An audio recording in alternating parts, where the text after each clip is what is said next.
Start. Welcome to economics. Today we are going to study blood relations. Basically last class में हमने पढ़ा था coding decoding and this class we are going to study blood relations. Blood relation छोटा topic है, easy topic है and very scoring. अगर आप सब थोड़ी सी प्रैक्टिस कर लें विथ मिनिमल प्रैक्टिस तो इसके ब्लड रिलेशन के जनरली एक या दो क्वेश्चंस आते हैं, तो वो दोनों के दोनों ही क्वेश्चंस आप बहुत ही इजीली सॉल्व कर सकते हैं. अगेन ये लॉजिकल रीजनिंग का ही पार्ट है. हम क्यों पढ़ते हैं इसको? Again to make our thinking more critical, more analytical and our decision making power should be scientific. तो उसी को चेक करने के लिए, उसी को और साइंटिफिक टेम्पर को बढ़ाने के लिए और हमारा साइंटिफिक टेम्पर को चेक करने के लिए क्वेश्चन एग्जाम में पूछा जाता है. और जैसा कि हमने लास्ट क्लास में कोडिंग डिकोडिंग में बात कही थी, मतलब पूरी लॉजिकल रीजनिंग में कुछ बातें बेसिक सी होती हैं, सेम सी होती हैं. जैसे कि क्या होगा, अगेन कुछ भी आर्बिट्रेरी नहीं होगा, हर चीज़ एक रूल बेस्ड होगी, एक लॉजिक बेस्ड होगा. जैसे कोडिंग डिकोडिंग में होता था वैसे यहाँ भी क्या होगा, हमको कुछ कुछ इन्फॉर्मेशन दी जाएगी, उस इन्फॉर्मेशन के बेसिस पे हमें क्वेश्चन सॉल्व करना होगा. तो यहाँ पे क्या रिलेशन, क्वेश्चंस किसके बारे में है? ब्लड रिलेशंस के बारे में. तो इन्फॉर्मेशन किसके बारे में होगी? रिलेटिव्स के बारे में होगी. तो ये जो एग्जाम में हमसे क्या डिमांड करी जाएगी, हमको कुछ छोटी मोटी इन्फॉर्मेशन दी जाएगी, उस इन्फॉर्मेशन को हमें एनालाइज करना होगा और एग्जाम में जो हमसे पूछ रहा है उसका आंसर करना होगा क्वेश्चंस को. तो इन्फॉर्मेशन हमें किस तरह से दी जाएगी? जनरली तीन तरह से देते हैं इन्फॉर्मेशन. पहला क्या होता है? डायलॉग के रूप में. डायलॉग का मतलब क्या है? They are two people, they are talking with each other, उनमें कुछ भी कम्युनिकेशन हो रहा है. तो वो जो कम्युनिकेशन का सिनेरियो है, जो डायलॉग का सिनेरियो है, that entire information will be given to us. Based on that entire dialogue examiner will ask, exam में क्वेश्चन आएगा कि आप ये बताइए कि दो लोग किस तरह से एक दूसरे से रिलेटेड हैं. And second scenario, second type of information is, वो हमें कुछ कुछ इंफॉर्मेशन देगा अलग अलग लोगों के बारे में. अलग अलग इन द सेंस कि वो डायरेक्टली रिलेटेड नहीं होंगे, थोड़ा जिक्सॉ पजल जैसा होगा. एक पीस ऑफ इंफॉर्मेशन ये होगा, एक पीस ऑफ इंफॉर्मेशन ये होगा. आपको दोनों का आपस में डॉट्स कनेक्ट करने होंगे और तब जाके आप क्वेश्चन को सॉल्व कर पाएंगे. और थर्ड हमारा ऐसा आता है जिसमें थोड़ा सा मिक्स होता है, और कई बार क्या होता है उसमें जो प्रोफेशंस होते हैं उनको भी मिक्सअप करा जाता है. ये बोला जाएगा कि is father of B, B is son of C, but C is a lawyer, but B is also a doctor. अब इन्फॉर्मेशन पूछेगा कि who is doctor, doctor son of B. तो इस तरह से आपको जो इन्फॉर्मेशन देगा प्रोफेशन और रिलेशंस को मिक्स करके, ये हमारा थर्ड टाइप ऑफ क्वेश्चन हम कह सकते हैं. इसके अलावा एक टाइप और आता है हमारा, जिसको हम लोग बोलते हैं कोडेड फॉर्म में.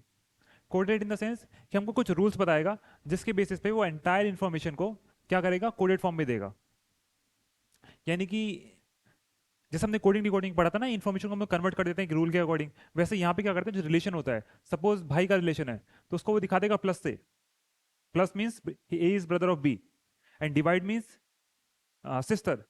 सिर्फ ए डिवाइड का सिंबल बी है तो it means A is sister of B. तो इस तरह के कोडिंग के हमें रूल देगा. Based on this coded rule they will give a question and then ask us to answer it. तो ये सिंपल टाइप के है. तो बेसिकली अगेन ध्यान रखना है, हमें इन्फॉर्मेशन अवेलेबल रहेगी. इन्फॉर्मेशन किसके फॉर्म में होगी?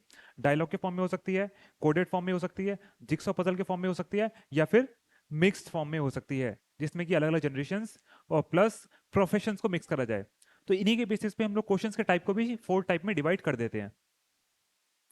चलिए स्टार्ट करते हैं, let's start. So first of all, what is objective of this class? इस क्लास का ऑब्जेक्टिव क्या है? तो इस क्लास में सबसे पहले क्या होगा, हम क्या सीखेंगे? एक तो की टर्म सीखेंगे. की टर्म्स कौन कौन सी होती हैं ब्लड रिलेशंस में? की टर्म्स का मतलब जनरली यहाँ पे क्या होगा, रिलेशन से ही होगा. मदर इन लॉ का मतलब क्या है, फादर इन लॉ का मतलब क्या है, ग्रेट ग्रैंडफादर का मतलब क्या है, ग्रैंडफादर का मतलब क्या है, कजिन का मतलब क्या है, नेफ्यू मतलब क्या होता है, नीस मतलब क्या होता है. जो रिलेशन रिश्ते हैं सारे ही हमको पता होने चाहिए.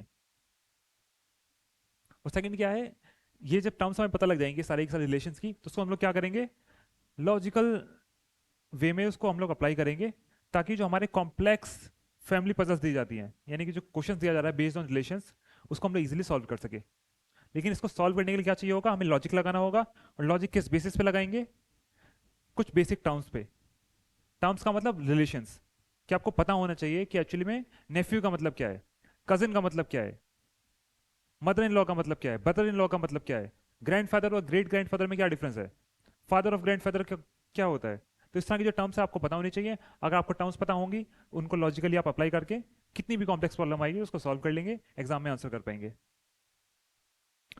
तो वही है कि अगर आप आंसर कर पाएंगे तो आंसर कैसे कर सकते हैं आप लोग? With confidence. तो यही हमारे सिंपल से 3 ऑब्जेक्टिव है, सिंपल से होपफुली पूरे होंगे। तो again types of blood relation questions, इसकी बात मैं पहले भी कर चुका हूँ, आपको बताया था मैंने स्टार्टिंग इंट्रोडक्शन में ही। तो जो पहला टाइप्स का है हमारा क्वेश्चंस कैसे होते हैं? Direct questions. डायरेक्ट इसलिए बोल रहे हैं कि हमें इन्फॉर्मेशन डायरेक्टली दी जाती है, क्वेश्चन भी डायरेक्टली ही आस्क करता है। जैसे कि मैंने आपको बताया था, वो हमसे पूछेगा how is A is related to B, लेकिन ये पूछने से पहले हमें जो इन्फॉर्मेशन देगा किसके फॉर्म में देगा? हमेशा डायलॉग के फॉर्म में देगा। Entire information in these kind of questions will be given in the form of dialogue. So based on that entire dialogue, we have to analyze it to get the information out of it and therefore solve our questions. Then second type of questions हमारा कौन सा है? Coded relations. जैसे कि मैंने आपको बताया था, यहाँ पे एग्जांपल दिया था कि सिंबल्स के फॉर्म में एक रिलेशन डिफाइन कर दी जा रही है कि x dollar y means x is y's father. तो इन रूल्स के बेसिस पे हम सॉल्व करेंगे क्वेश्चंस, अपना मन से नहीं लगाएंगे, कोई अपना खुद का लॉजिक नहीं लगाना, या रियल लाइफ में जैसा होता है उसको फॉलो नहीं करना। हमें किसको फॉलो करना होगा? जो यहाँ पे कोडेड रूल्स दिए जाएंगे, जो कोड्स दिए जाएंगे, उन कोड्स का जो रूल है उसी को अप्लाई करेंगे और अपना जो आंसर है उसको सॉल्व करके निकालेंगे। And the third type is the family tree puzzles. Tree puzzle as in की, पजल्स का मतलब वही है जिक्सॉ पजल। ऐसे बोल देगा कि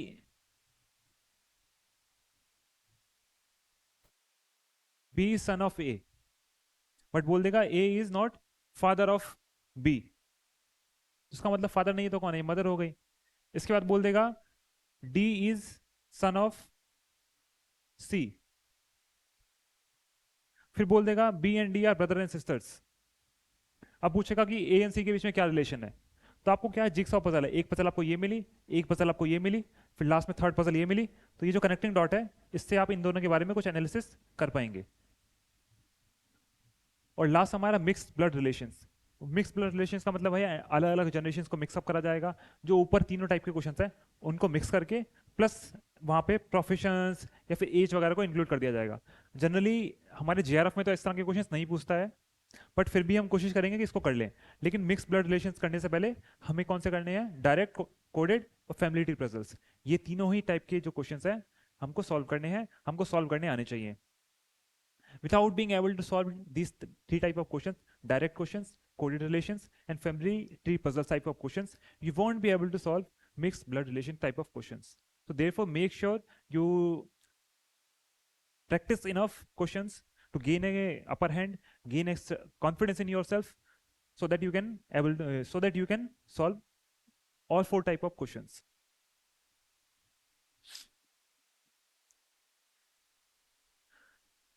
Then again, if you have to solve the blood relations, तो कुछ कुछ बेसिक टेक्निक्स हैं जिसको हम लोग यूज करते हैं। सबसे बेसिक टेक्निक क्या होती है? हम लोग 2 चीजें यहाँ पे कोशिश करते हैं हमेशा करने की। पहला क्या होता है? हमेशा जनरेशन आइडेंटिफाई करना है। कभी भी जनरेशन में मिक्सअप नहीं होना चाहिए। मतलब कि ये फर्स्ट जनरेशन है, सेकंड जनरेशन है, थर्ड जनरेशन है, फोर्थ जनरेशन है। जब भी इंफॉर्मेशन हम दे रहे हो, चाहे डायलॉग के फॉर्म में हो या फिर वो पजल्स के फॉर्म में हो या फिर कोडेड फॉर्म में हो, तो फर्स्ट थिंग फर्स्ट, आपको जनरेशन के बीच में डिफ्रेंशिएट करना आना चाहिए कि किस कौन सी जनरेशन की बात कर रहा है। और सेकंड थिंग क्या है? Gender. First generation, second is gender. आपको पता तो लग गया कि 2 अलग अलग जनरेशन के हैं, बट आपको इनका जेंडर भी आइडेंटिफाई करना है। अगर आप जेंडर आइडेंटिफाई नहीं कर पाएंगे, if you are not able to identify the gender of these 2 generations, then you may not be able to solve your questions. Gender is very important. क्यों इंपॉर्टेंट है? सपोज किसने बोल दिया कि this is the parent of B. अब parent का मतलब क्या है? आपको जनरेशन तो आइडेंटिफाई हो गई कि ये इसकी ऊपर की जनरेशन है, बट पेरेंट्स का मतलब क्या हो सकता है? मदर भी हो सकता है, फादर भी हो सकता है। या फिर सपोज किसने बोल दिया सिबलिंग है। सिबलिंग का मतलब सेम जनरेशन से दोनों लोग हो गए। These two are from same generation, but sibling का मतलब क्या हो सकता है? ये ब्रदर भी हो सकता है, सिस्टर भी हो सकता है, या फिर ये सिस्टर ये ब्रदर ब्रदर। आपको पता नहीं है ना ये कौन मेल है कौन फीमेल है। तो आपका जो आंसर है वो गलत हो जाएगा if you are not able to correctly identify gender. So that's why generation is very important and gender is also very important.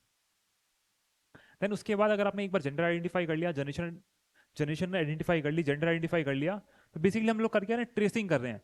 हमने एक इंडिविजुअल को स्टार्ट करा, पता चला उसका ब्रदर है, पता चला उसके फादर हैं, अगेन उसके फादर हैं, तो हम लोग क्या कर रहे हैं, ट्रेस कर रहे हैं किसी एक पॉइंट से स्टार्ट होकर के।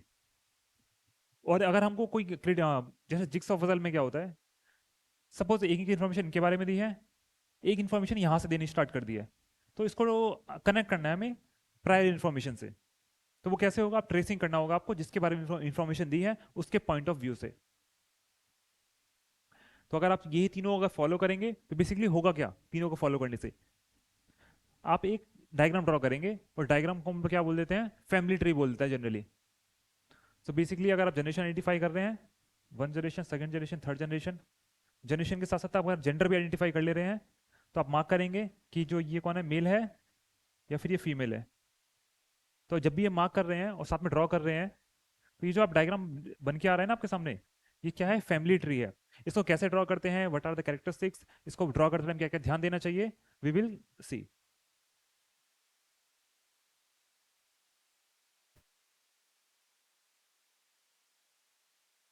बट जैसा कि मैंने पहले बताया था कि इन ब्लड रिलेशंस आपको सबसे पहले पता होनी चाहिए, टर्म्स पता होनी चाहिए कुछ।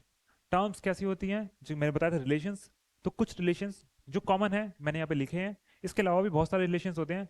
मतलब अगर आप पूरा ही ब्लड रिलेशन अगर आप एनालाइज करके देखेंगे, तो there are more than 80 relations, जो कि आपको पता होने चाहिए। एग्जाम हॉल में ऐसा नहीं होना चाहिए कि आप वहाँ पे ये टाइम वेस्ट कर रहे हैं रीड आउट करने में कि इस रिलेशन में इसको क्या कहेंगे। तो आपको पहले ही रीड आउट करना है, पहले ही आपके दिमाग में पता होना चाहिए ऑल 80 और मोर देन 80 टाइप ऑफ रिलेशंस। जैसे कि यहाँ पे जो मैंने कुछ कॉमन्स थी वो लिखी हुई हैं, जैसे father of father, grandfather, father of mother, वो भी grandfather, brother of father, paternal uncle. अब आपको ध्यान देने वाली यही बात है कि अगर आप डिफरेंस देखेंगे, पैटर्नल और maternal, these are two different things. Paternal मतलब आपके जो पिताजी हैं, फादर की साइड की जो फैमिली होगी वो पैटर्नल होगी, और आपकी जो मदर की साइड की फैमिली होगी वो कौन सी होगी, मैटरनल होगी। तो यहाँ पे हमें आपको हमेशा डिफरेंसेस ध्यान रखने हैं, मैटरनल या फिर पैटर्नल। अगेन जब हम जेंडर जैसे इंपॉर्टेंट है, मैटरनल और पैटर्नल भी इंपॉर्टेंट है। अगर आपने ये ध्यान नहीं दिया और आप पूरा ही क्वेश्चन सॉल्व करने लगे फटाफट स्पीड में, और आपने मिस कर दिया, तो हो सकता है कि जो मल्टीपल चॉइस क्वेश्चंस हो वहां पे एक ऑप्शन हो अंकल और एक हो मैटरनल अंकल। अगर आपने ध्यान नहीं दिया है मैटरनल या पैटर्नल, तो आप अंकल मार्क करके आ जाएंगे और आपका क्वेश्चन वहीं पे हो जाएगा गलत। तो मैटरनल और पैटर्नल ये भी ध्यान रखना है। वैसे मैं रीड आउट तो नहीं करूंगा सारे, आपको हैंडआउट्स दिए गए हैं, आप हैंडआउट्स में देख सकते हैं सब लोग, हैंडआउट्स में रीड आउट कर लीजिए। बाकी जैसे जैसे क्वेश्चन सॉल्व करेंगे, अगर कोई रिलेशन अगर आपको नहीं समझ में आ रहा है, तो आप हैंडआउट निकाल के उसको रेफर कर सकते हैं इंस्टेंटली। बाकी कोशिश ये करनी है आपको कि एक दो क्लास के वास्ते ये हैंडआउट की जरूरत ही ना पड़े, ये जितने भी रिलेशंस हैं ये सारे आपके दिमाग में आ जाने चाहिए। इसके अलावा इन रिलेशंस में होता क्या है, कई बार कुछ कुछ कंफ्यूजिंग टर्म्स होती है, कंफ्यूजिंग इन द सेंस वैसे कंफ्यूजिंग नहीं होती, बट एग्जाम में जो एग्जाम का प्रेशर होता है in the exam hall when you are under pressure, so you read certain terms, but उस प्रेशर में क्या करते हो आप, भूल जाते हो कि इसमें कहना क्या चाह रहा है। कहने का मतलब कई बार बोल दिया कजिन, अब कजिन का मतलब आप अज्यूम कर लेते हो, अगर आपका कोई जो इमीडिएट कजिन अगर भाई है, मेल है, तो आप उसको इंस्टेंटली मेल मान लेते हो, फीमेल को आप कंसिडर नहीं करते हो। सेम पेरेंट्स में अगर आप सपोज आप पापा से ज्यादा क्लोज हैं, तो पेरेंट का मतलब आपके दिमाग में हमेशा फादर आएगा, जो कि गलत चीज है। तो इसलिए इसको मैं कंफ्यूजिंग मार्क करता हूँ। उसको मैंने लिस्ट आउट किया है, और भी होती है, मतलब ये कॉमन है बहुत सारी। जैसे पेरेंट्स का मतलब अगर आप फादर के ज्यादा क्लोज हैं, तो पेरेंट्स मतलब ऑटोमेटिकली फादर अज्यूम कर लेते हैं, बट ऐसा नहीं है। पेरेंट्स मतलब एग्जाम में अगर क्वेश्चन में दिया हुआ है कि पेरेंट्स, तो आपको अज्यूम करना है ये मेल भी हो सकता है, फीमेल भी हो सकता है, यानी मदर भी हो सकता है, फादर भी हो सकता है। उसके बेसिस पे आपका आंसर एंटायरली चेंज हो जाएगा। तो हमें ध्यान रखना है एग्जाम हॉल में जब भी इस तरह की टर्म्स है पेरेंट्स, तो वो दोनों ही जेंडर हो सकती हैं। Same goes for the sibling, if sibling is mention, it can be brother और सिस्टर, दोनों में से कुछ भी हो सकता है। Same goes for the spouse, अगर स्पाउस लिखा है तो वो हस्बैंड भी हो सकता है और वाइफ भी हो सकता है। तो हस्बैंड अगर वाइफ दोनों है तो जेंडर अलग आ रहा है, और जेंडर के बेसिस पे आपको पता है आंसर आपका चेंज हो जाएगा। जेंडर एंड जनरेशन दोनों ही बहुत इंपॉर्टेंट है। अगेन ऑफ स्प्रिंग, अब बेटा भी हो सकता है, बेटी भी हो सकती है, son daughter. Same goes for paternal और मैटरनल, जो मैं बता चुका हूँ ऑलरेडी आपको कि आपको सिर्फ ये रिलेशन नहीं देखना है कि वो ग्रैंडफादर है या ग्रैंड मदर है, आपको ये भी ध्यान रखना है पैटर्नल है या फिर मैटरनल। और अगेन इन लॉज, कई बार हम लोग उनको ब्रदर सिस्टर्स मान लेते हैं क्योंकि रियल लाइफ में ब्रदर सिस्टर्स मानते हैं, और उस वजह से क्या होता है इन लॉज लगाना भूल जाते हैं, या फिर दिमाग में हम लोग जब कई बार सॉल्व करते हैं क्वेश्चन तो हमारे दिमाग में इन लॉज नहीं आता है। तो इन लॉज का एक सिंपल सा रूल ये है कि जो लोग आपसे ब्लड से रिलेटेड नहीं है उनको हम इन लॉज बोलते हैं, जनरली बाय मैरिज, शादी से जो हमारे के रिश्ते बनते हैं, जैसे कि भाई है वो ब्रदर है आपके, ब्लड रिलेशन है। लेकिन भाई की जो वाइफ आएंगी आप उसको क्या बोलेंगे, सिस्टर नहीं बोलेंगे, वो होंगी आपकी सिस्टर इन लॉ। तो जो भी शादी की वजह से, लॉ की वजह से बेसिकली रिलेशंस बने हैं, उसके आगे हम लोग हमेशा लॉ लगाते हैं। जैसे आपकी वाइफ है और उनके जो पिताजी हैं या उनकी मम्मी है, अब वो, आप उनको फादर मदर तो बोल सकते हैं, बट टेक्निकली वो क्या है, father in law and mother in law. क्यों? क्योंकि बाय लॉ बने हैं वो। इसके लिए चलिए स्टार्ट करते हैं, हम कुछ क्वेश्चन सॉल्व करके देखते हैं। वैसे ही क्वेश्चन सॉल्व करने से पहले आपको बता दूं कि क्वेश्चन कोई भी सॉल्व करने के दो तरीके हो सकते हैं। उसमें से सबसे जो सेफेस्ट है वो है फैमिली ट्री बनाना। फैमिली ट्री बनाने में टाइम लगता है but family tree banana is the safest option. But मैं क्या करूंगा, आपको पहले यहाँ पे सिखाऊंगा वर्डिंग के थ्रू कि वर्ड्स को कैसे करना है। उससे होता क्या है कि आप क्वेश्चन को ब्रेक डाउन कर पाते हैं, इंफॉर्मेशन को इजिली डाइजेस्ट कर पाते हैं, और आपके अंदर डर खत्म हो जाता है कि समझ में ही नहीं आ रहा है ये कैसी कॉम्प्लिकेटेड सी स्टेटमेंट दे दी है। तो पहले मैं कोशिश करूंगा कि स्टेटमेंट को ब्रेक डाउन करा के वहां से सॉल्व करना बताऊं। उसके बाद सेम क्वेश्चन को हम लोग देखेंगे कि फैमिली ट्री बना के कैसे हम लोग ड्रॉ कर सकते हैं या फिर कैसे इसको सॉल्व कर सकते हैं। तो हमारा पहला क्वेश्चन है, पॉइंटिंग टू ए मैन, एक आदमी की तरफ पॉइंट किया है और बोल कौन रहा है, सुनीता। सुनीता सेड। तो अगेन आपको ध्यान क्या देना है क्वेश्चन में, ये जो पूरा स्टेटमेंट स्टार्ट हो रही है किसके पॉइंट ऑफ व्यू से स्टार्ट हो रही है, बोल कौन रहा है, यहाँ पे कौन बोल रहा है, सुनीता बोल रहा है। तो यानी कि जितने भी रिलेशन अब यहाँ पे डिफाइन होंगे किसके होंगे, सुनीता के टर्म्स में होंगे। क्या बोला, he is the brother of the mother of my father's son. आप रिलेशन यहाँ पे देख रहे होंगे, क्या बोला, एक तो ब्रदर ऑफ मदर, एक ये है यानी कि माँ का भाई, लेकिन किसका, ऑफ माई फादर्स सन। आप कह रहे होंगे कि ये कैसी कंफ्यूजिंग स्टेटमेंट है, कोई क्लैरिटी ही नहीं मिल रही है इसमें। तो अगेन दैट्स वाई हमको इस स्टेटमेंट को ब्रेक डाउन करना है और सीखना है, वी हैव टू लर्न कि how to break down this complex statements. तो सबसे पहले देखते हैं माई फादर्स सन। मैं, मैं का मतलब कौन है यहाँ पे, सुनीता। Sunita is female. आपको मैं बताना भूल गया छोटी छोटी चीजें, फैमिली ट्री बनाने का बेसिक्स। किसी हम लोग कैसे बनाते हैं फैमिली ट्री। फैमिली ट्री में क्या होता है, हमेशा जेंडर को स्पेसिफाई करने के लिए कुछ रूल्स होते हैं ताकि कंफ्यूजन ना हो मेल और फीमेल के बीच में। तो मेरा क्या, मैं पर्सनली क्या फॉलो करता हूँ, मैं फीमेल को हमेशा एक ट्राइंगल से डिनोट करता हूँ और मेल को डिनोट करता हूँ हमेशा एक रेक्टेंगल से। या आप कोई भी सिंबल फॉलो कर सकते हैं। कुछ लोग फीमेल के सर्कल बना देते हैं, कोई कोई यहाँ रेक्टेंगल बना देता है। बहुत लोग क्या करते हैं, मेल के लिए प्लस लगा देते हैं, फीमेल के लिए माइनस लगा देते हैं। That's totally up to you कि आपको क्या किसमें कंफर्टेबल है, किसमें कम टाइम सेविंग लग रहा है। जो भी आपको ठीक ठाक लग रहा है आप यूज कर सकते हैं, प्लस माइनस। जनरली जो मेन स्ट्रीम में पॉपुलर है वो क्या है, माइनस और प्लस। अगर आप कोई भी बुक उठा के पढ़ेंगे, कोई वीडियोस देखने जाएंगे, तो वहां पे सारे एजुकेटर्स प्लस और माइनस यूज करते हैं। बट मेरे को पर्सनली थोड़ा रेक्टेंगल और स्क्वायर पता नहीं क्यों अच्छा लगता है, मुझे नहीं पता, शायद से मैथमेटिक्स की वजह से, बट मेरे को ये प्रेफर करता हूँ मैं। और अगेन एग्जांपल एक दे देता हूँ आपको। सपोज बोला गया कि ए इज फादर ऑफ बी। तो जनरेशन है तो जनरेशन के लिए हमेशा गैप दिखाएंगे, ऊपर मतलब हायर जनरेशन, नीचे ना लोअर जाएंगे उतनी लोअर जनरेशन। तो A is father of B, ये तो हमने जनरेशन गैप दिखा दिया, बट हमने जेंडर यहाँ पे आइडेंटिफाई नहीं किया। तो यहाँ पे किसका जेंडर आइडेंटिफाई हो रहा है, A is father of B. तो सिर्फ ए का जेंडर स्पेसिफाई हो रहा है, ए इज फादर।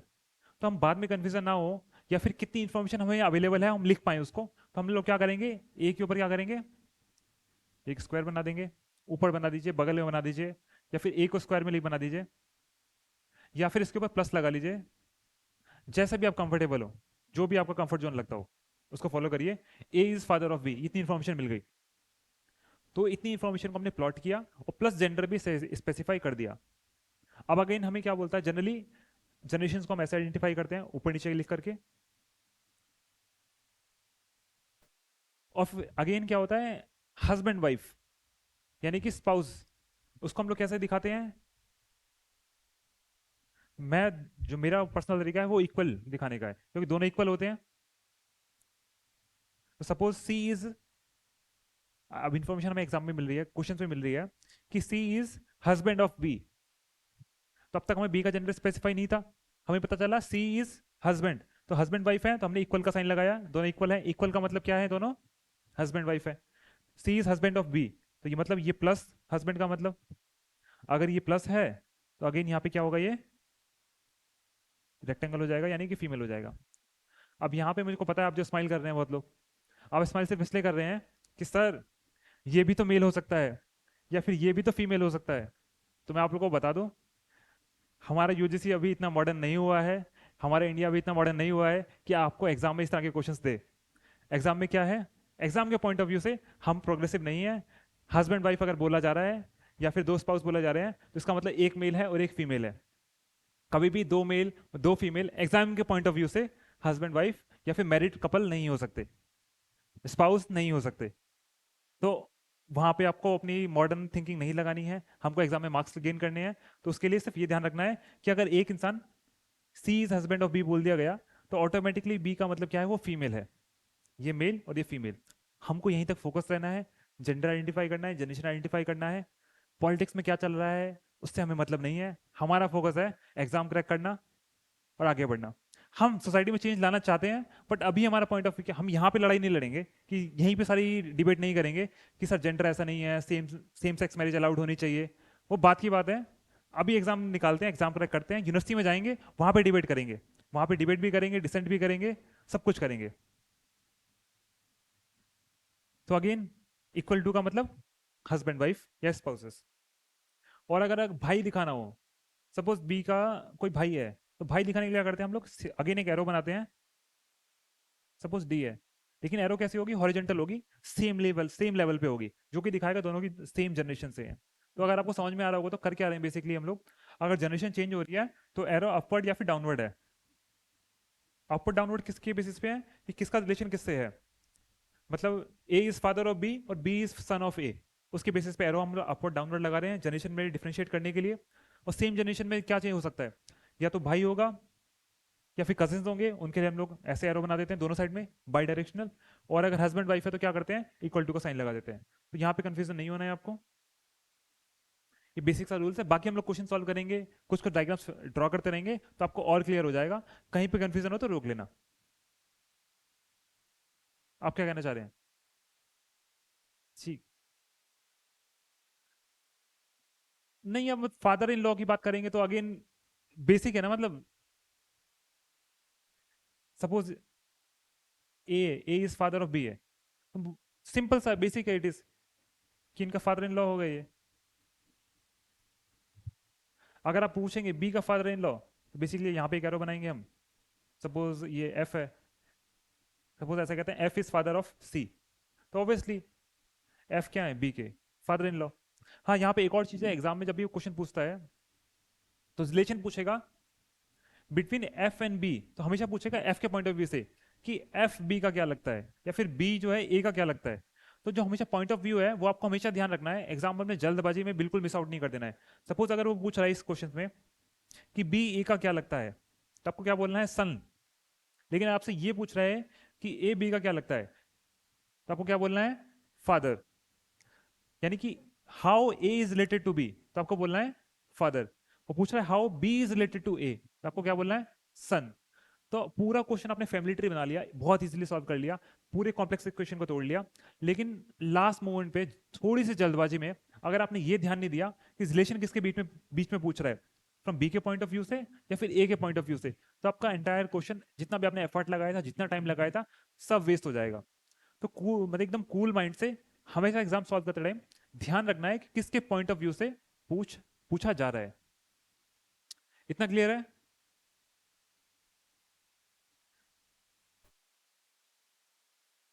ठीक है, तो इस क्वेश्चन को सॉल्व करने की कोशिश करते हैं। पहले तो हम लोग क्या करेंगे, वर्ड्स के थ्रू सेंटेंसेस को ब्रेक डाउन करके उसके बाद बनाएंगे फैमिली ट्री। दोनों ही मेथड से सेम ही आंसर आना है, क्योंकि क्वेश्चन सेम है तो आंसर भी सेम होगा। तो अगेन यहाँ पे क्या है, किसके पॉइंट ऑफ व्यू से बात हो रही है? सुनीता के पॉइंट ऑफ व्यू से बात हो रही है। सुनीता ने क्या बोला? He is brother of the mother of my father's son. तो ब्रेक डाउन करते हैं, पहले तो इस स्टेटमेंट को ब्रेक डाउन करते हैं। माई फादर्स सन यानी कि सुनीता के पिता का बेटा, पिताजी का बेटा। अगर आप लॉजिक लगा पा रहे होंगे, सुनीता, सुनीता के पिताजी और उनका बेटा, इसका मतलब सुनीता का भाई हो गया। तो ये स्टेटमेंट से क्या निकल के आ रही है?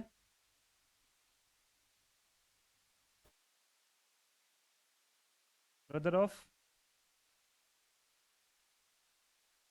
अगर आपको यहां भी कंफ्यूजन आ रही है ना, ये भी समझ में नहीं आ रहा, तो आपको क्या कर सकते हैं, एक और चीज कर सकते हैं। ये जो स्टेटमेंट दी है ना, इसमें सुनीता का नाम डाल दीजिए। या माई की जगह आप सुनीता लिख सकते हैं कि he is the brother of mother of Sunita's father son. और अदरवाइज दूसरा क्या है, उसके ही पॉइंट ऑफ व्यू से सोचना शुरू कर दीजिए। अगर उसके पॉइंट ऑफ व्यू से आप सोचेंगे तो भी कर सकते हैं। अगर आपको उसके बाद भी कंफ्यूजन होती है, तो जो कैरेक्टर है या फिर जो पर्सन का नाम दिया गया है, उसका नाम उठा के आप स्टेटमेंट में सब्सटीट्यूट कर सकते हैं। अगर यहाँ पे लग के देखेंगे सुनीताज फादर सन, तो ऑब्वियसली क्या आ जाएगा, ब्रदर ऑफ सुनीता ही आ जाएगा वो। फिर अगला स्टेटमेंट क्या बोल रहा है? मदर ऑफ, यानी कि यहां से जो रिलेशन निकल के आया उसकी मदर। तो ब्रदर ऑफ सुनीता, यहां से क्या निकल के आ रहा है?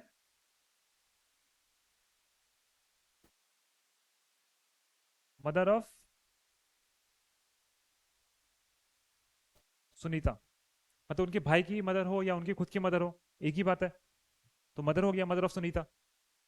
और लास्ट में क्या किससे कनेक्ट कर रहा है? ही इज द ब्रदर ऑफ, इनका ब्रदर। तो यानी कि जो मम्मी है उनकी, ब्रदर ऑफ मदर, यानी कि मम्मी का भाई। तो अगेन यहाँ पे अंकल तो होगा, बट कौन से अंकल? ये पिताजी के साइड है या फिर मम्मी के साइड से है? मदर की साइड में है तो मैटरनल, पिताजी के साइड होते तो पैटर्नल। तो यहाँ पे क्या होगा, ये अंकल होगा, बट कौन से? मैटरनल।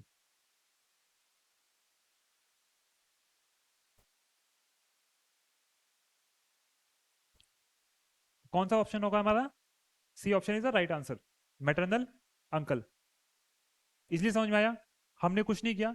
जो स्टेटमेंट बहुत कॉम्प्लेक्स कॉम्प्लेक्स लग रही थी, जो रिलेशन हमें समझ में नहीं आ रहे थे, हमने क्या किया, उसको ब्रेक डाउन करते चले गए। एक बार में एक ही इन्फॉर्मेशन को हमने क्या किया, प्रोसेस किया। और उससे क्या किया, जैसे इन्होंने कनेक्ट करा है वैसे हमने भी डॉट्स कनेक्ट करते शुरू करेंगे और फाइनल कंक्लूजन पे आ गए। ये तो स्टेटमेंट बेस्ड क्वेश्चन था। लेकिन बहुत सारे क्वेश्चन तो ऐसे स्टेटमेंट बेस्ड सॉल्व हो जाते हैं। बट अगेन सेफ मेथड हमेशा कौन सी होती है? फैमिली ट्री की होती है। और वो अच्छी आदत भी है। मतलब कैसा भी टाइप का क्वेश्चन हो, फैमिली ट्री बनाएंगे सॉल्व हो जाएगा। कभी कभी फैमिली ट्री बनाने में टाइम वेस्ट होता है, लेकिन एक बार आपको आदत पड़ जाएगी तो बहुत ईजिली बनना शुरू हो जाएगा। अगेन फैमिली ट्री बनाने में रिवाइज कराते हैं। सबसे इंपॉर्टेंट चीज क्या है? पहली चीज जनरेशन गैप, और सेकंड चीज क्या है? जेंडर। जिसका जेंडर आपको क्वेश्चन रीड आउट करने का समझ में आ रहा है उसको मार्क करते चलिए। अब कोशिश करते हैं सेम क्वेश्चंस को हम लोग एक बार फैमिली ट्री के थ्रू देखते हैं।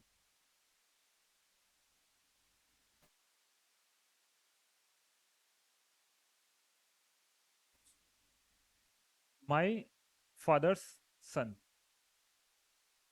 पहली बात तो क्या है, सुनीता। अब अगेन यहाँ पे सुनीता मतलब फीमेल है, ऐसा हमें एज्यूम करना पड़ेगा। जनरली एग्जाम में इस तरह के क्वेश्चन से आते हैं। मतलब अगर फीमेल नाम साउंड कर रहा है तो वो फीमेल है, ऐसा एज्यूम कर सकते हो आप सेफ साइड रहने के लिए। क्योंकि हमारे जो क्वेश्चन पूछते हैं बहुत मॉडर्नाइज नहीं है, ऐसा ही है, नॉर्मल एज्यूम करना है। यहाँ पे बहस नहीं करनी, डिबेट नहीं करनी कि सुनीता लड़का भी हो सकता है। एक्सेप्शनल केस में होते हैं हमारे नाम, जनरली होते हैं, बहुत सारे यूनिसेक्स नेम भी होते हैं, लड़का का भी हो सकता है, लड़की का भी हो सकता है। बट यहाँ पे एज्यूम करना है सुनीता फीमेल है। तो सबसे पहले सेंटर में कौन आएगा? सुनीता आएगी। एस फॉर सुनीता, ट्राइंगल मतलब फीमेल। सुनीता फादर सन, इनके पिताजी, हमने बना दिया एक रेक्टेंगल। रेक्टेंगल मतलब मेल है। इनके फादर का सन, अगेन इनका बेटा, जो कि क्या है? तो पिताजी का बेटा यानी कि ये दोनों क्या हो गए, सिबलिंग्स हो गए, भाई बहन हो गए, ब्रदर सिस्टर हो गए। तो ब्रदर सिस्टर के लिए मैंने बताया था एरो कैसे बनती है, हॉरिजॉन्टल बनती है, दोनों के साथ साथ दोनों भाई बहन बन गए। तो ये इन्फॉर्मेशन तो हमने ड्रॉ कर ली। अब नेक्स्ट किसकी बात कर रहा है, मदर ऑफ, यानी कि इनकी मदर, रेक्टेंगल बना दिया। अब भाई की मदर है, तो इसका मतलब ये सुनीता की भी मदर होंगी। इसका मतलब ये दोनों लोग कैसे हैं, हस्बैंड वाइफ है, तो इनके बीच में इक्वल साइन लगा सकते हैं हम लोग। अब क्या कह रहा है, लास्ट इंफॉर्मेशन क्या है, ही is the brother of mother, यानी कि इनके भाई। अगेन भाई के लिए हम लोग हॉरिजॉन्टल लाइन ड्रॉ करते हैं, और ब्रदर मतलब मेल होगा।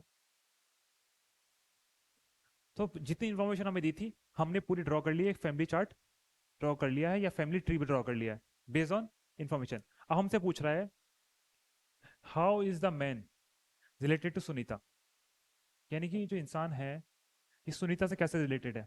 तो आपको दिख रहा होगा ये मम्मी है, मम्मी के भाई है, मम्मी के भाई यानी अंकल। अंकल पैटर्नल भी हो सकता है, मैटरनल भी हो सकता है।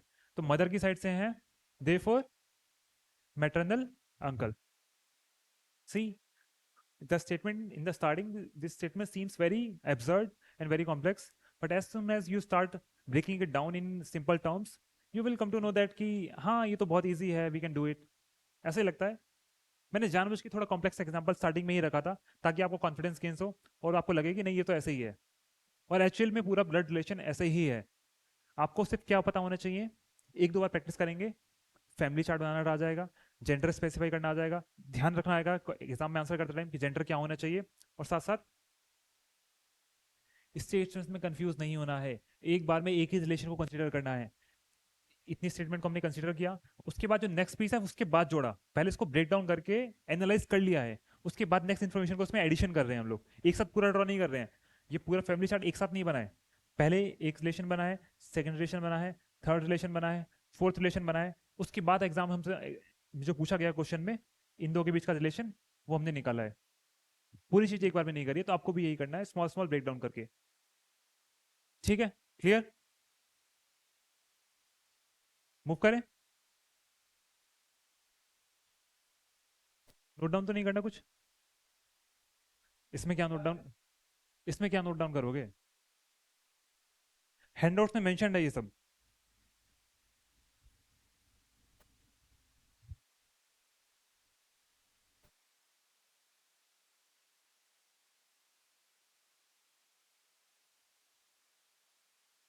तो अगेन हमारा आंसर इसमें यही था, मैटरनल अंकल।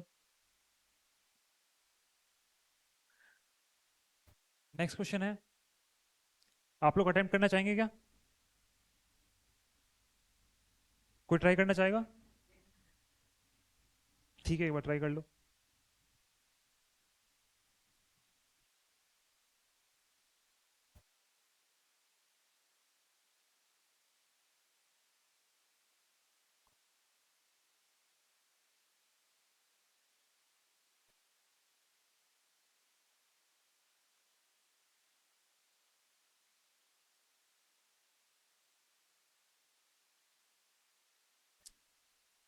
चलिए आप लोगों को टाइम लगेगा, अभी स्टार्टिंग का फेज है, मैं करा देता हूँ।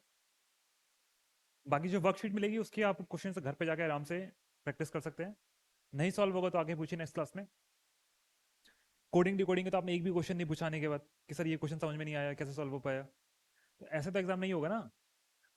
आपको जो वर्कशीट दी जा रही है, प्रैक्टिस करने के लिए क्वेश्चन दिए जा रहे हैं, प्रैक्टिस करिए, नहीं सॉल्व हो रहे तो आगे पूछिए।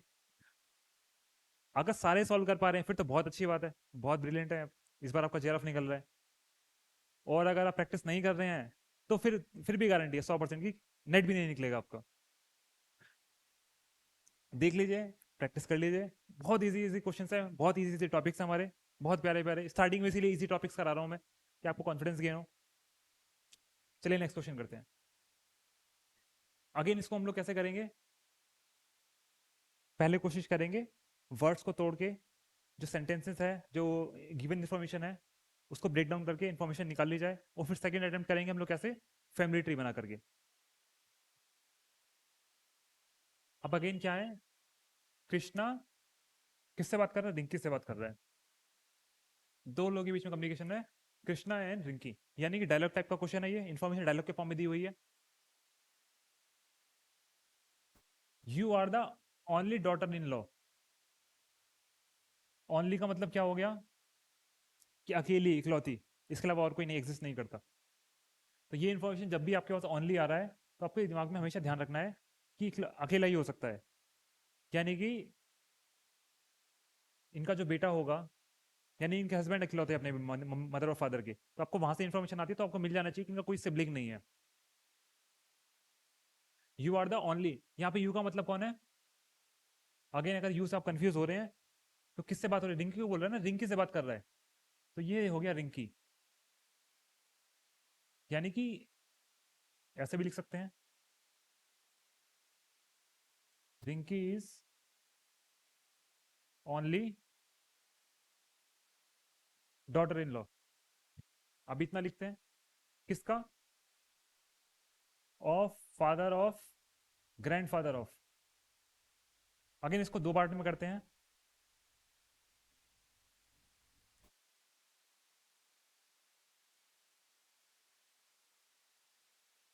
फादर ऑफ किसके father?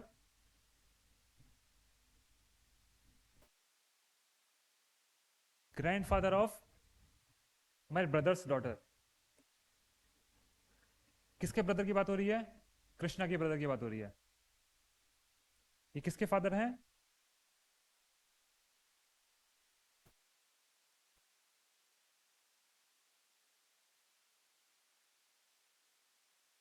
Grandfather of my brothers daughter, यानी कि कृष्णा के जो भाई हैं उनकी बेटी की बात हो रही है, यानी कि उनके भाई की बेटी, उनके दादा। अगर आप देखा जाए एक तरीका से, तो ग्रैंडफादर ना लिख करके हम लोग इसको हम लोग क्या लिख सकते हैं? Father of Krishna.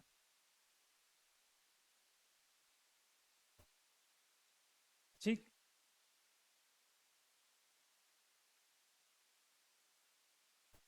Father of Krishna.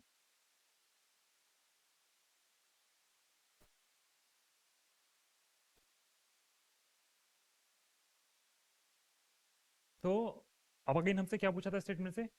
Rinki is the only daughter in law of father of Krishna, यानी कि ये क्या हुए? कृष्णा के ग्रैंडफादर हुए, यानी कि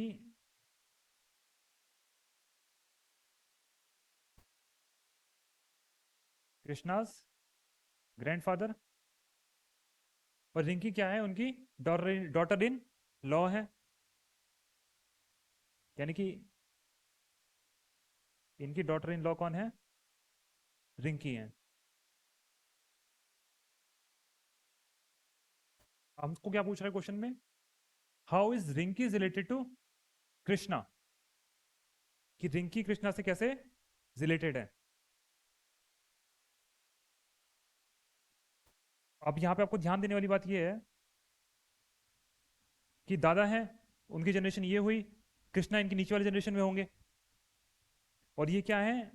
ओनली डॉटर इन लॉ, तो यानी कि सिर्फ एकमात्र यहाँ पे कोई है और कोई है नहीं इनके अलावा, यानी जिनके दादाजी हैं इनका सिर्फ एक ही बेटा होगा, और उनका बेटा कौन है? कृष्णा खुद है। तो यानी कि ये क्या होंगी? हमेशा कृष्णा की मदर होंगी ये, कृष्णाज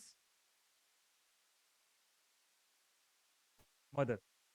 उसका करेक्ट आंसर होगा मदर। तो अगेन हमें कंफ्यूज नहीं होना है, कहीं भी आगे इन्फॉर्मेशन लगती है कभी कभी ऐसा लगेगा जैसे आपको यहाँ लग रहा था इसके आगे इन्फॉर्मेशन मिल नहीं रही है, तो इसके आगे इन्फॉर्मेशन किसके फॉर्म में दी गई है? ओनली के फॉर्म में दी गई है। ओनली का मतलब और कोई एग्जिस्ट ही नहीं करता है, यहाँ पे सिर्फ यही इनकी ओनली डॉटर इन लॉ है। इसका मतलब इनके हस्बैंड जो होंगे वो कौन होंगे? कृष्णा के पिताजी होंगे। तो इसका मतलब ये क्या है? उनकी मदर है कृष्णा की। तो ये तो हो गया स्टेटमेंट के बेसिस पे। हमने क्या किया? स्टेटमेंट को ब्रेक डाउन किया है, जितनी भी इंफॉर्मेशन दी थी उसको ब्रेक डाउन कर करके एनालाइज कर लिया। लेकिन अगेन क्या होता है, कई बार यहाँ पे कंफ्यूज हो जाते हैं, टाइम वेस्ट हो जाता है। मतलब मैं इसको पर्सनली अच्छी मेथड नहीं मानता हूँ। मेरा पर्सनल मानना है कि हमेशा फैमिली ट्री ड्रॉ करना चाहिए। तो एक बार अगेन इसको फैमिली ट्री के पॉइंट ऑफ व्यू से देख लेते हैं। यू मतलब रिंकी है, रिंकी यानी कि फीमेल। आर ड्रॉ करते हैं। Is the only daughter in law, only, तो और कोई डॉटर इन लॉ नहीं है। एक जनरेशन यहाँ पे और एक जनरेशन ऑफ, मार्क कर दिया। रिलेशन किस टाइप का है, डी आई एल, यानी कि डॉटर इन लॉ किसकी, daughter in law of the father, यानी कि ये फादर है, यानी कि ये होगा हमेशा एक मेल, फादर से स्पेसिफाई हो गया ना। अभी जो फादर किसके हैं, इनके आगे इंफॉर्मेशन क्या दे रहा है, फादर ऑफ, ग्रैंडफादर ऑफ, यानी कि ये जो है ग्रैंडफादर है किसके,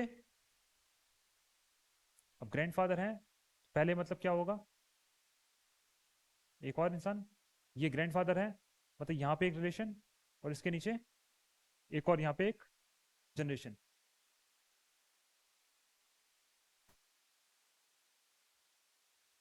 माई ब्रदर्स डॉटर, आगे क्या है, ग्रैंडफादर जो है किसके ग्रैंडफादर है, माई ब्रदर्स डॉटर, तो यानी कि ये कौन हो गया, ये हो गया ब्रदर, इसका ब्रदर कृष्णा का, और ये उनकी डॉटर हो गई, ब्रदर की डॉटर हो गई। तो यानी कि कृष्णा कौन सी जनरेशन में होंगे, यहीं पे होंगे, इसको हम लोग मार्क कर देते हैं अगर, तो कृष्णा एक मेल है, मार्क कर देते हैं, के फॉर कृष्णा। हमसे पूछ क्या रहा है, क्वेश्चन क्या पूछ रहा है, how Rinki is related to Krishna. तो अगेन ये जनरेशन जो है वो कृष्णा की हो गई, और ये जो डॉटर इन लॉ है इनकी इकलौती डॉटर इन लॉ थी।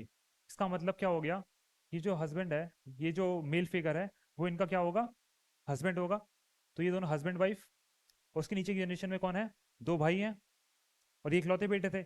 इसका मतलब ये कौन है, कृष्णा के पिताजी हैं, ये फादर, फादर की वाइफ, यानी क्या हो गई डायरेक्टली, ये हो गई मदर ऑफ कृष्णा।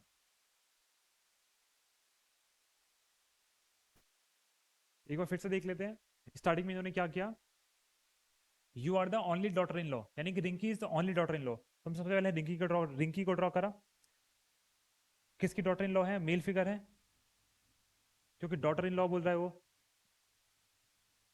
उसके बाद क्या बोला इन्होंने, फादर ऑफ ग्रैंडफादर, यानी कि जो ये फिगर है ये क्या है, ग्रैंडफादर है किसके, ये फादर है किसके, ग्रैंडफादर के।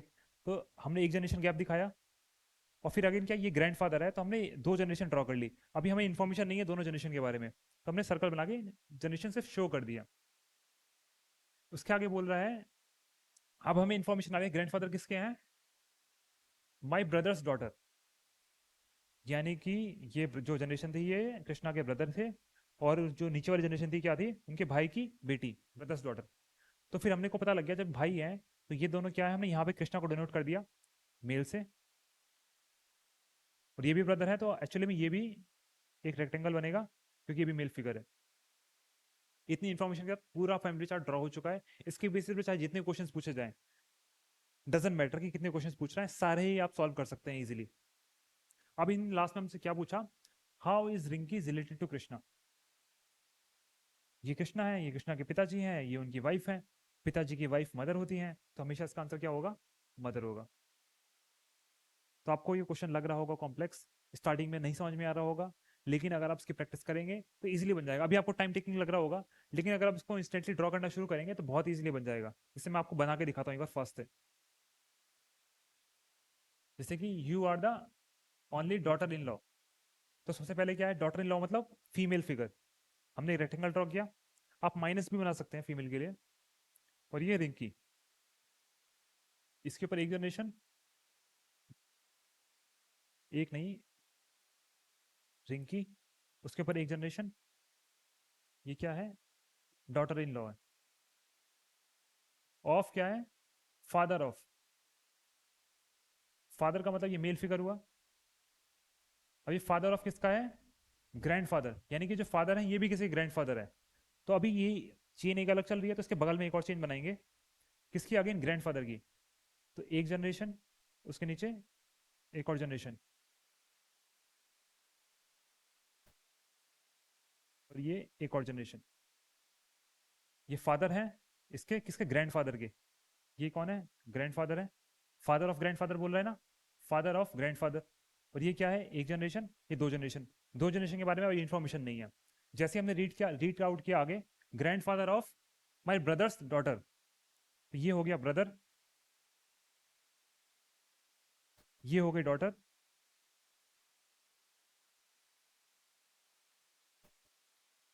और ये अगर कृष्णा का ब्रदर हुआ तो सेम जनरेशन में कौन आ जाएगा, कृष्णा भी आ जाएगा, कृष्णा मेल है और ये भी भाई है, तो यानी ये मेल हो, ये भी रेक्टेंगल। ये हो गया के फॉर कृष्णा। इंस्टेंटली हमारा विद इन 10 to 15 सेकेंड्स हमने बना लिया एक फैमिली ट्री पूरा। अब इन्फॉर्मेशन क्या है, how is Rinki is related to Krishna. ये रिंकी के पिताजी हैं, क्योंकि सिर्फ एक जनरेशन का गैप है, और ये ओनली डॉटर इन लॉ है, और ये फादर है, तो इसका मतलब ये दोनों क्या है, हस्बैंड वाइफ है। तो इंस्टेंटली क्या हो गया, ये उनके पिताजी, पिताजी की वाइफ मदर, और हमारा करेक्ट आंसर क्या हो गया, मदर हो गया। तो हमेशा फैमिली चार्ट बनाना चाहिए। फैमिली चार्ट आप ड्रॉ करेंगे तो क्वेश्चन में कंफ्यूजन होने की कमी रहती है, कम चांसेस रहेंगे, and also you will save more time instead of reading the statements again and again. फिर उनको थोड़ा सिंप्लीफाई करने में कई बार टाइम लग जाता है, कई बार सिंप्लीफाई करने में तो हमें राइट डाउन भी करना पड़ता है। तो writing down is always time taking process, ज़्यादा टाइम लगता है। उससे इंस्टेंटली क्या है, हम लोग ड्रॉ कर सकते हैं, क्योंकि ड्रॉ करने में क्या है, आपको सिर्फ एरोस बनानी है। दो भाई हैं तो ऐसे बना देना है, हस्बैंड वाइफ है तो इक्वल टू बना देना है, मेल के लिए स्क्वायर बना देना है, या फिर प्लस बना देना है, फीमेल के लिए रेक्टेंगल बना देना है, या फिर माइनस बना देना है। और अगर दो जनरेशन के बीच में है तो यूं डिपेंड करता है कि रिलेशन अपवर्ड है कि डाउनवर्ड, आप ऐसे एरो बना सकते हैं। तो it is always time saving और ऑल्सो फुल प्रूफ। तो कोशिश करिए इस तरह से सॉल्व करिए, इजिली सॉल्व हो जाएगा। चलते हैं नेक्स्ट क्वेश्चन की तरफ। करेक्ट आंसर हमारा मदर था। अब ये जो नेक्स्ट टाइप ऑफ क्वेश्चन आया है, this is the type of question that I talked about. Like I saw ना, आई टोल्ड यू कि कुछ टाइप के क्वेश्चंस कैसे होते हैं, जिक्सॉ पजल जैसे होते हैं, कि एक रिलेशन को देकर इन्फॉर्मेशन देगा, एक सेकंड रिलेशन के बारे में इन्फॉर्मेशन देगा, then again they how somehow they are connected. तो हमको वी हैव टू आइडेंटिफाई कि हाउ दे आर कनेक्टेड, और उसके बेसिस पे हमको we have to solve. That's why we call it jigsaw type, jigsaw puzzle type of questions. तो again देखते हैं यहाँ पे क्या है, A is the son of V. अगर आप यहाँ पे वर्ड वाला करेंगे ना, स्टेटमेंट बेस्ड, तो नहीं होगा वो सॉल्व, बहुत टाइम टेकिंग हो जाएगा, क्योंकि आपको लिखना पड़ेगा बार बार। तो उससे बेटर क्या है, यहाँ पे सीधा सीधा फैमिली ट्री ड्रॉ कर लीजिए। क्या कह रहे हैं, A is the son of B.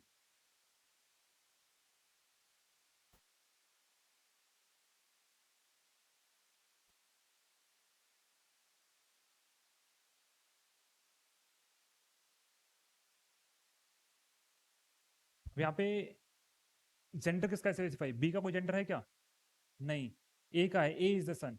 तो ए के सामने हम लोग क्या कर देंगे, एक रेक्टेंगल ड्रॉ कर देंगे, क्योंकि सिर्फ ए का जेंडर स्पेसिफाई, बी का नहीं है, बी मेल भी हो सकता है, फीमेल भी हो सकता है। मतलब मदर है तो भी उसका सन होगा, फादर होगा तो भी उसका सन होगा। फिर आगे इन्फॉर्मेशन क्या दे रहा है, B is not the father of B, father of A. मतलब जो बी है वो ए के पिताजी नहीं है।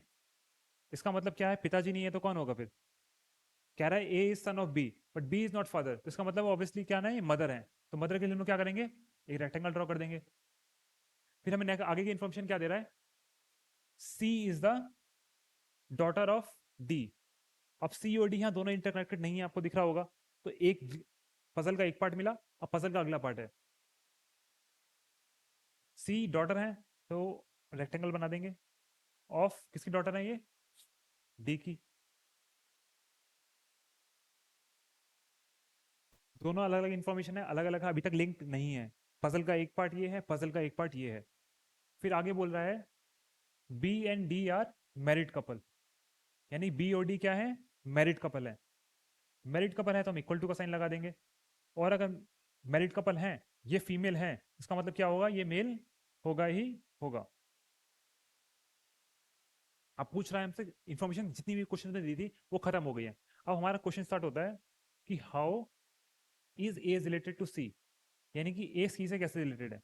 तो ऑब्वियसली हस्बैंड वाइफ है, ये उनका बेटा है, ये उनकी बेटी है, इसका मतलब क्या है, ये दोनों भाई बहन है।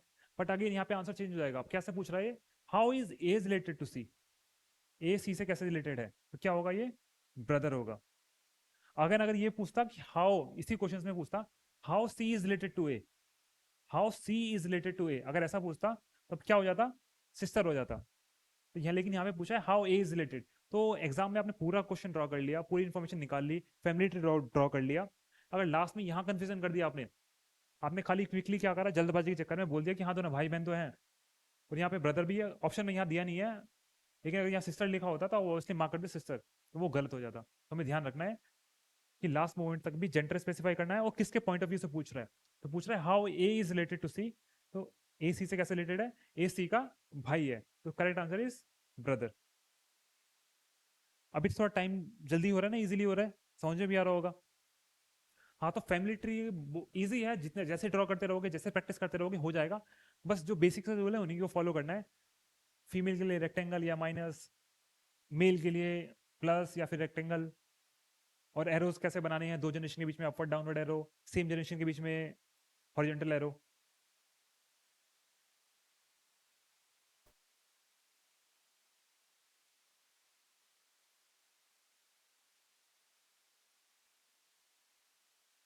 ब्रदर हमारा आंसर था। देन नेक्स्ट क्वेश्चन आया, अगेन क्या करना है, जिक्सॉ टाइप का पजल का ही है। बस यहाँ पे क्या है, जो सेम इन्फॉर्मेशन दे रखी है इसके बेसिस पे दो क्वेश्चन पूछ रखे हैं। ये क्वेश्चन का फर्स्ट पार्ट है और इसका एक और पार्ट है। अगेन देखते हैं, एक एक एक स्टेटमेंट रीड करेंगे, उसको ड्रॉ करते रहेंगे और प्रोसीड करते रहेंगे। अब पूछ रहा है E is the wife of A, E है वाइफ है किसकी, ए के, हस्बैंड वाइफ है तो इक्वल का साइन लगा दिया, ई वाइफ है तो ये रेक्टेंगल, ये वाइफ हो गई तो ए क्या हो गया, हस्बैंड हो गए, तो इनके सामने रेक्टेंगल और यहाँ पे ट्राइंगल, फीमेल के लिए ट्राइंगल, मेल के लिए रेक्टेंगल। इसके लिए आप माइनस और प्लस भी कर सकते हैं, आपकी मर्जी है, योर इट्स योर चॉइस। फिर आगे क्या कह रहा है, C is a brother of E, यानी कि सी है जो उसके ब्रदर है, तो ब्रदर के लिए हम लोग हॉरिजॉन्टल लाइन मेजर करते हैं, दोनों तरफ एरो होते हैं, और ब्रदर है तो मतलब क्या है, ये मेल है, मेल के लिए अगेन रेक्टेंगल। ये स्टेटमेंट भी हो गई, C is a brother of E. अब आगे क्या बोल रहा है, B is the mother of A, B जो है मदर ऑफ ए है, मदर है मतलब फीमेल, फीमेल के लिए क्या लगेगा, रेक्टेंगल। अब अगेन आगे इंफॉर्मेशन क्या दे रहा है, F is the father in law of E, यानी जो ई है इनके फादर इन लॉ कौन है, एफ है। ई के फादर इन लॉ का मतलब क्या हुआ, इनके हस्बैंड के पिताजी, और एक ही जो माता जी बी हैं, तो उससे एफ इनके पिताजी हुए, तो इसका मतलब ये लोग भी क्या हुए, दोनों हस्बैंड वाइफ हुए। ये फीमेल थे और ये क्या हुए, मेल।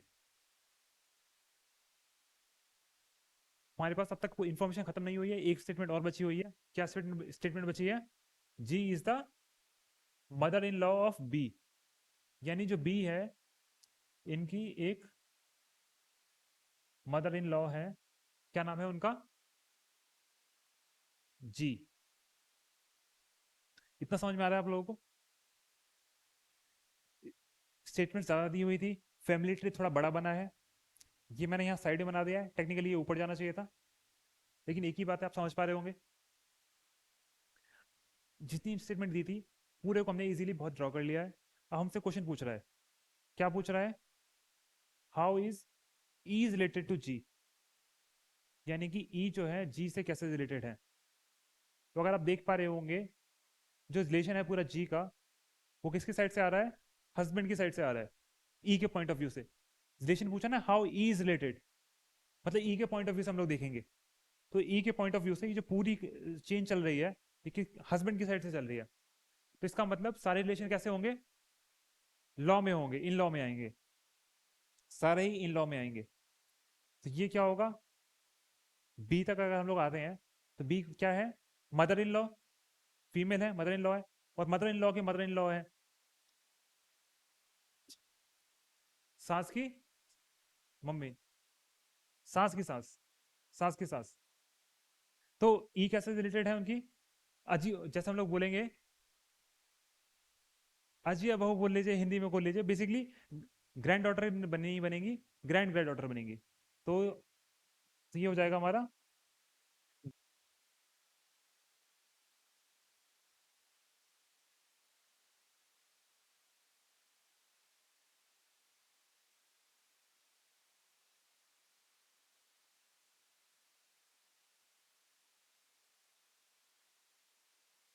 तो इसका जो नेक्स्ट क्वेश्चन है, नेक्स्ट पार्ट है, उसमें सेम क्या पूछ रहा है अगेन, उसमें लिख रहा है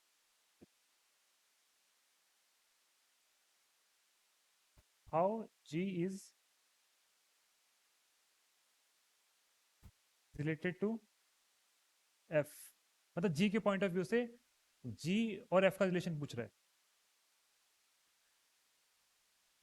तो अगर आप देख पाएंगे, ये मदर इन लॉ है बी की, तो इसका मतलब ऑब्वियसली इनके जो हस्बैंड है उनकी ये माता जी हैं। तो अब पूछ रहा है किसके पॉइंट ऑफ व्यू से, जी के पॉइंट ऑफ व्यू से, how G is related to F. तो जी एफ के क्या लगेंगी फिर, मदर लगेंगी, मम्मी लगेंगी या मदर लगेंगी। तो हमारा सेकंड क्वेश्चन है, उसका आंसर क्या होगा, मदर होगा। How G is related to F.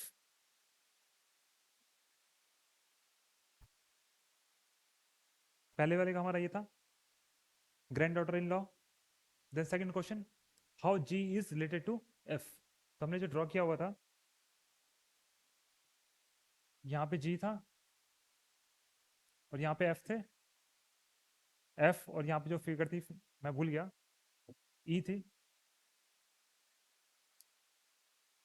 ये मदर इन लॉ थी। तो पूछ रहा है how G is related to F. तो जी एफ से कैसे रिलेटेड है, ये इनकी मदर इन लॉ है अगर ई की, इसका मतलब एफ की मदर हुई, ये क्या होगा, मदर होंगी। उसका हमारा करेक्ट ऑप्शन होगा हमारा सी जो है मदर। सी हमारा करेक्ट ऑप्शन। देन अगेन ये हमारा नेक्स्ट तक का क्वेश्चन आ गया कोडिंग वाला। यहाँ पे जो रिलेशंस दी गई जाएंगी, दी गई हैं या फिर दी जाएंगी एग्जाम में, हमेशा कोड के फॉर्म में दी जाएंगी।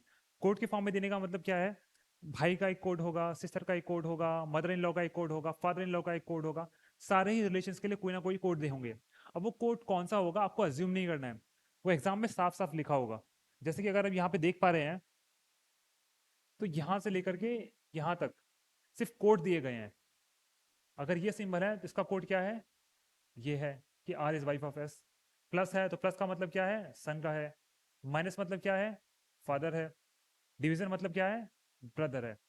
और साथ में सिर्फ रिलेशन नहीं दिया, इन्होंने ऑर्डर भी बताया हुआ है कि अगर आर पहले है और एस बाद में है, इसका मतलब आर क्या होगा, वो ब्रदर होगा इसका। इसका मतलब ये तो मेल हो जाएगा, ये फीमेल भी हो सकता है। सेम तरीके से रूल दिया गया है। अब जो हम क्वेश्चन सॉल्व करेंगे हमेशा किसके बेसिस पे सॉल्व करेंगे, यहाँ पे जो हमको इन्फॉर्मेशन दी हुई है, based on this given information, हमको अपना दिमाग नहीं लगाना है बिल्कुल भी, नहीं एज्यूम करना है कुछ भी। जब भी कोडिंग का कोई क्वेश्चन आता है, चाहे ब्लड रिलेशन में आए, चाहे नॉर्मल कोडिंग डिकोडिंग में आए, हमेशा जो रूल्स दिया हुआ है, जो कोड्स दिए गए हैं, उन्हीं के बेसिस पे हमें सॉल्व करना है।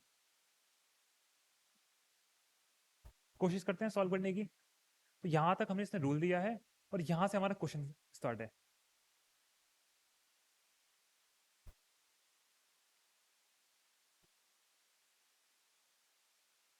ठीक है, कुछ भी होगा। नहीं नहीं, जैसे तो ये हमारा क्वेश्चन का स्टेटमेंट है। इस पे हम लोग क्या कर रहे हैं, सॉल्व करके देखेंगे। अभी जो रिलेशन है ना, इसको डिकोड करना है बेसिकली। डिकोड किसके बेसिस पे करेंगे, ये जो हमें रूल दिया गया है ना यहाँ पे, ये चार स्टेटमेंट के बेसिस पे, इनके बेसिस पे, ये बेसिकली एक तरह से रूल है। और इन्हीं रूल्स को यूज करते हैं हमें डिकोड करना है उसको। सबसे पहले क्या है, ई डिवाइडेड बाई एफ। तो डिवाइडेड बाई का मतलब क्या होता है, ब्रदर, यानी कि E N S, E N F sorry, दोनों क्या है, ब्रदर है। डिवीजन का मतलब ब्रदर होता है। ब्रदर को हम लोग क्या करते हैं चार्ट में, इस तरह से ड्रॉ करते हैं हॉरिजॉन्टल लाइन। फिर अगली स्टेटमेंट क्या है, एफ प्लस जी। प्लस का मतलब क्या होता है, सन ऑफ एस। तो एफ जो है पहला is son of G, F is son of G. इसका मतलब यहाँ पे एक काम करता हूँ, मैं इसको फिर से ड्रॉ कर देता हूँ थोड़ा नीचे आके।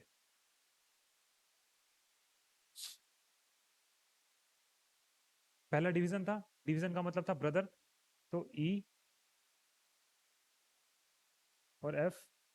नेक्स्ट स्टेटमेंट था हमारा प्लस, प्लस का मतलब होता है सन ऑफ, तो F is son of G. क्यों? एफ इज, प्लस का मतलब सन है, तो F is son of G, F is son of G. अगला क्या है? मल्टीप्लीकेशन है, मल्टीप्लीकेशन का मतलब क्या है? वाइफ, तो जी इज वाइफ ऑफ के।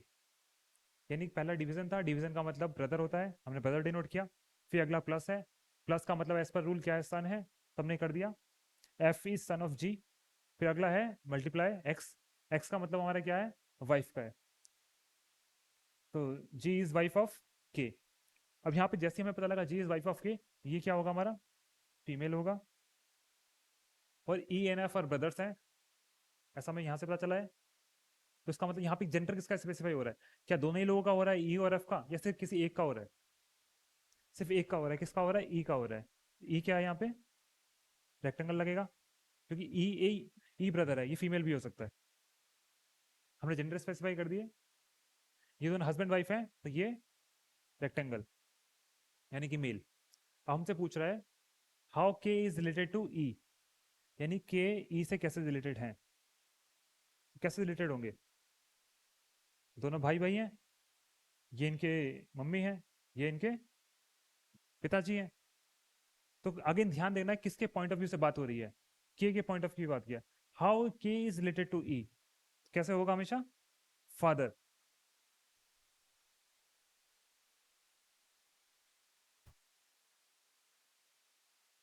सो अगेन नेक्स्ट क्वेश्चन है, नेक्स्ट क्वेश्चन में क्या है? रूल तो सेम है, रूल में कोई चेंज नहीं आया है, बट हमारी जो स्टेटमेंट थी वो स्टेटमेंट थोड़ी चेंज हो गई है। तो स्टेटमेंट क्या चेंज हो गई है? ए माइनस सी, तो माइनस का मतलब क्या है? फादर, तो ए इज फादर ऑफ, किसका फादर है? सी का। ए माइनस सी मतलब A is father of C. Then again क्या है? मल्टीप्लाई, मल्टीप्लाई का मतलब क्या होता है? Wife of, C is wife of D, ये वाइफ है तो रेक्टेंगल, और ये हस्बैंड है, सॉरी ये वाइफ है तो ट्राइंगल, डी हस्बैंड है, मेल है यानी कि रेक्टेंगल। और यहाँ पे ए माइनस सी में ये था ए इज फादर ऑफ बी, सी, तो ये भी मेल है, तो उनके लिए भी क्या लगेंगे? रेक्टेंगल लगा देंगे। और फिर लास्ट में क्या है? डी प्लस एम, प्लस का मतलब क्या है? सन, तो D is son of M. अब हमको पूछ रहा है how D is related to A, D A से कैसे रिलेटेड है? तो अगेन आपको दिख रहा होगा ये हस्बैंड वाइफ है, ये मेल है, ये फीमेल है, यानी कि वाइफ के पिताजी, वाइफ के पिताजी क्या होंगे? फादर होंगे, लेकिन वाइफ के हैं तो क्या होगा? इन लॉज हो गए, तो फादर इन लॉ। तो अगेन, लेकिन किसके पर्सपेक्टिव से है? डी के पर्सपेक्टिव से। How D is related to, तो क्या होंगे ये? ए के क्या लगेंगे? Son in law. अगर ये पर्सपेक्टिव किससे पूछता? ए के पर्सपेक्टिव से पूछता how A is related to D, तो हम लोग क्या बोलते? Father in law. लेकिन अभी हमने पूछ रहा है कि how D is related to A, यानी डी ए के क्या लगेंगे? तो उनके दामाद लगेंगे, क्या होगा ये? सन इन लॉ। तो अगेन फैमिली चार्ट बनाना इजी होता है, बनाएंगे तो सॉल्व हो जाएगा। कभी कभी आपको कंफ्यूजन हो रही है तो स्टेटमेंट बेस पे नहीं रखिए, फैमिली चार्ट ही बनाइए। और धीरे धीरे क्या होगा इस क्वेश्चन में, जैसे आप सॉल्व करते रहेंगे, सॉल्व करते रहेंगे, सॉल्व करते रहेंगे, तो जो चार्ट बनाना है ना, ये आप बिना देखे हुए बनाना शुरू कर देंगे कि यहाँ पे क्वेश्चन रीड आउट कर रहे हैं, यहाँ पे हाथ आपका अपने आप चलने लगा है। और आप लोग बार बार जो पॉइंट आउट कर रहे हैं सर रेक्टेंगल में और इसमें कंफ्यूजन हो रही है, तो आपकी मर्जी है। अगेन आप इसको मेल के लिए प्लस कर लीजिए, फीमेल के लिए माइनस कर लीजिए। मैं फीमेल के लिए रेक्टेंगल बना रहा हूँ, ट्राइंगल बना रहा हूँ, मेल के लिए रेक्टेंगल। तो ये आपकी मर्जी है, आपकी चॉइस है, आपको कैसे करना है, इजीली कर सकते हैं। बाकी हैंडआउट के साथ में जो वर्कशीट है उसमें प्रैक्टिस क्वेश्चंस हैं, प्रैक्टिस क्वेश्चंस आपको नेक्स्ट क्लास में आने से पहले सॉल्व करने ही करने हैं, क्योंकि अगर आप अभी प्रैक्टिस नहीं करेंगे वर्कशीट का और बाद में आएंगे डाउट्स पूछने के लिए, तो हमारे लिए भी थोड़ा बर्डन हो जाता है ना एक साथ। ये करंट यूनिट भी करवानी है, लास्ट क्लास का भी है, लास्ट टू लास्ट क्लास है, उसके भी डाउट सॉल्व लेने हैं। सबसे बेटर और सबसे ऑप्टिमम तरीका क्या है, जिस क्लास में आपको हैंड आउट मिल रहे हैं, जिस क्लास में आपको वर्कशीट मिल रही है, उसको उसी वक्त प्रैक्टिस करिए, नेक्स्ट क्लास में आके पूछ लीजिए। आपके लिए भी फ्रेश रहेगा, हमारे लिए भी बताना ईजी रहेगा। बाकी अदरवाइज बाद में पूछेंगे, बाद में हम बताएंगे। बट इट्स ऑलवेज गुड कि टाइम टू टाइम रिवीजन कर लीजिए और हैंड टू हैंड प्रैक्टिस कर लीजिए। बस आज के लिए इतना ही। ब्लड रिलेशन छोटा सा टॉपिक था, इसमें बहुत सारे प्रैक्टिस क्वेश्चंस हैं।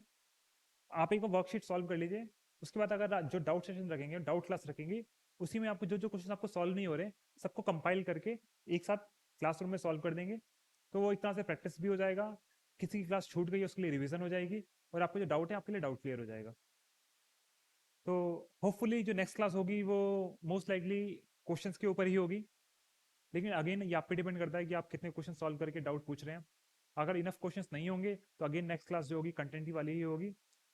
और प्रैक्टिस नहीं करके आओगे तो कंटेंट चलता रहेगा, आपका वर्कलोड पेंडिंग होता जाएगा। बेटर प्रैक्टिस कर लो। एंड ऑनलाइन वाले जो भी आप लोग देख रहे हैं, आप लोग भी प्लीज़ प्रैक्टिस करते रहिए, क्वेश्चंस पूछते रहिए। हमारी टीम यहाँ पे बैठी हुई है आपको रिस्पॉन्स करने के लिए, मैं यहाँ पे अवेलेबल हूँ आपको रिस्पॉन्ड करने के लिए। जितने ही एजुकेटर हैं हमारे यहाँ, सभी आपको रिस्पॉन्ड करेंगे, सारी आपकी क्वेरीज, सारे डाउट आपके सॉल्व करेंगे। और जो हैंड आउट्स हैं आपको अपलोड कर दिए जाएंगे अभी आधे एक घंटे के अंदर अंदर, तो आपको पोर्टल पे वो शो करने लगेगा। अगर नहीं शो करता है तो कल सुबह तक एक टेक्स्ट कर दीजिएगा, बाकी इंश्योर करूंगा मैं अभी आधे घंटे के अंदर अपलोड हो जाए handouts. Thank you so much, bye bye, good night.